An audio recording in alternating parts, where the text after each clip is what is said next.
पूजिए पूजिए बड़ मांगी ले लाऊं गौरी पूजिए पूजिए बड़ मांगी ले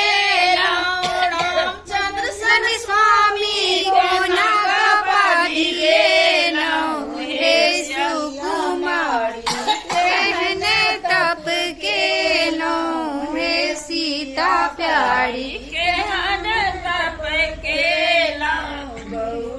पूजिए पूजिए बड़ मांगी ले लाऊं गौरी पूजिए पूजिए ससुर मांगी ले लाऊं दशरथ सन सासुर को ना कपा भी ले लाऊं हे सीता प्यारी कहने तप के नो हे सीता प्यारी कहने तप के नो हे पूजिए पूजिए सासू मांगी ले लाऊं गौरी पूजिए पूजिए सासू मांगी ले लाऊं कौशल्यासन सासू को ना कपा भी ले लाऊं हे सीता प्यारी कहने तप के नो हे सीता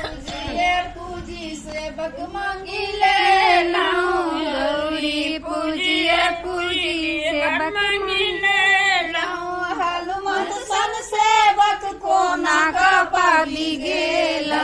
हे सीता प्यारी के तप के नो हे सीता प्यारी के तप के नो हे पूजिए पूजी बड़ मांगी ले लाऊं गौरी पूजिए पूजी बड़ मांगी ले लाऊं स्वामी सन गुरु को न कपा भी ले लाऊं हे सीता प्यारी कहने तप के नो गौरी पूजिए पूजी पुत्र मांगी ले लाऊं गौरी पूजिए पूजी पुत्र मांगी ले लाऊं लव कुश सन पुत्र को न कपा भी गे लाऊं हे सीता प्यारी कहने तप के नो हे सीता प्यारी कहने तप के लाऊं प्यारी में सिया मांगे अयोध्या राज गिरिजा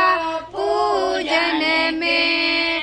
राजा दशरथ सन सासुर मंगई छती राजा दशरथ सन सासुर मंगई छती रानी कौशल्या सास गिरिजा पूजन में मांगे अयोध्या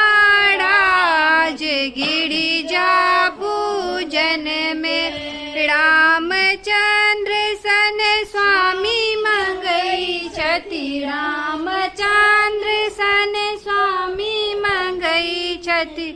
अड़ मांगती लक्ष्मण दियो अड़ गिरिजा पूजन में मांगे अयोध्या राज गिरिजा पूजन में सिया मांगे अयोध्या राज गिरिजा पूजन में अयोध्या राज गिरिजा पूजन में लब और कुश सन पुत्रो मंगई छती लब और कुश सन पुत्रो मंगई छती सेवक वीर हनुमान गिरिजा पूजन में सिया मांगे अयोध्या